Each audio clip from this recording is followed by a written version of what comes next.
নমস্কাৰ সকলোলৈ আশা কৰোঁ সকলো ভালে আছে। আজি এটা নতুন ৰেচিপি আপোনালোকৰ আগত শ্বেয়াৰ কৰিম। এয়া চাওকচোন কি বনাইছোঁ বাৰু। এইকেইটা বটল দেখিছেনে? ইয়াত আছে কলাখাৰ। এয়া মই বনোৱা নাই দেই, ৰেচিপিটো মায়ে বনাইছে, মানে শাহু মায়ে। এয়া সৰিয়হ ৰ'দত শুকাই খুন্দি লোৱা হৈছে, আৰু সেয়া জলকীয়া আৰু আদা মায়ে কাটি আছে। এইটো মানে ৰেচিপি মাৰ হাতৰ হয়। মানে কিছুমান ৰেচিপি মাৰ হাতৰ খায়ে ভাল লাগে, আৰু মই তাতে হাত নিদিওঁ। তাৰে ভিতৰত এইটো এটা। এয়া চাওক, কলপাত কাটি আনিছে মায়ে। এয়া তাৰে যি কল থৰুৱা বুলি কয়, সেই কল থৰুৱাডাল মাজৰ কল থৰুৱাডাল কাটি পাতখন বান্ধিব পৰাকৈ ধুনীয়াকৈ লৈ লৈছে। এয়া গেছত সেকি লৈছে পাতখন। এইটো কৰিলে দুটা বস্তু লাভ হয়। এটা হ'ল পাতখন আমাৰ বান্ধিবলৈ সহজ হয়, আৰু দ্বিতীয়তে পাতত লাগি থকা যিবিলাক জাৰ্মছ সেইবিলাক নোহোৱা হয়। আৰু যি থৰুৱাকেইডাল মায়ে কাটি লৈছিল, তাৰ পৰা এয়া ৰছী হিচাপে বনাই লৈছে, যাতে পাতখন মেৰিয়াই পেলাই বান্ধাত সহজ হয়।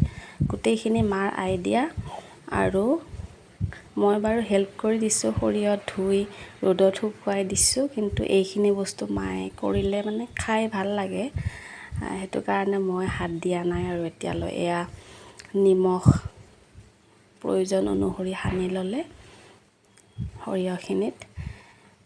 গম পাইছে চাগে, এইটো আচলতে খাৰলি হয়। বহুতে ইয়াক বটন বুলি কয়। আমি দৰঙীয়া মানুহে বটন, বেহাৰ বটা বুলি কওঁ।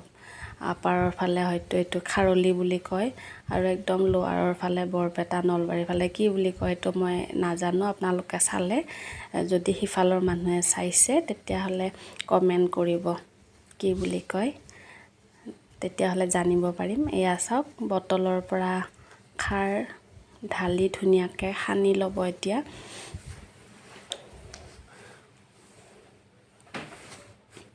কিমানটো জোখত ল'ব লাগে, যাতে খাৰখিনি সৰিয়হত ধুনীয়াকৈ সোমাই যায়। এয়া চাওক, বটলটোৰ ইমানখিনি জোখৰ মায়ে সানি লৈছে।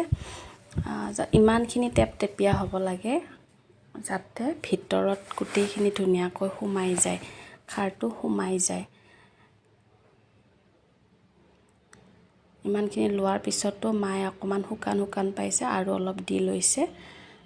আপোনালোকে বাৰু কেনেকৈ বনায় খাৰলি, কমেণ্ট কৰি জনাব দেই। এই বাৰিষাৰ বতৰত পঁইতা ভাতৰ লগত খাবলৈ একদম খুব ভাল লগা এইটো ব্যঞ্জন। আৰু যিমান যি লগত পঁইতা ভাতৰ লগত খোৱা সামগ্ৰী থাকিলেও, বেহাৰটো, এই যিটো আমাৰ সৰিয়হটো, খাৰলিটো নহ'লে মানে আধৰুৱা যেন লাগে। মই খুবেই ভাল পাওঁ, সেইকাৰণে মই মানে বাকীখিনি আয়োজন কৰি দিওঁ। মাক মানে কৈ থাকোঁ কি সৰিয়হ হেৰি কৰিব লাগিছিলে, তাৰপিছত এনেকৈ বনোৱা হয়। আৰু চাওক, এনেকৈ মেৰাই থৈ দিব। 3 দিন এনেকৈ বান্ধি থ'ব লাগিব। 3 দিনৰ পিছত আকৌ পাতখন সলনি কৰিব লাগে। এয়া 3টা টোপোলা হৈছিলে আমাৰ, ধুনীয়াকৈ গাঁঠি মাৰিছে। এনেকৈ 3টা টোপোলা হৈছিলে। তাৰপিছত 3 দিন ৰখাৰ পিছত এয়া এনেকুৱা হৈ গৈছে। আৰু মই খাব পৰা হোৱা বুলি ভাবি মই পঁইতা ভাতৰ লগত খালোৱেই। আৰু এইটো ভিডিঅ'ৰ দ্বাৰা মাৰ হাতৰ ৰেচিপি আৰু মাকো ইউটিউবত সাঁচি ৰাখিলোঁ। আপোনালোকে ভিডিঅ'টো চালে কেনেকুৱা লাগিছে জনাব, আৰু লাইক আৰু ছাবস্ক্ৰাইব কৰিব নাপাহৰিব।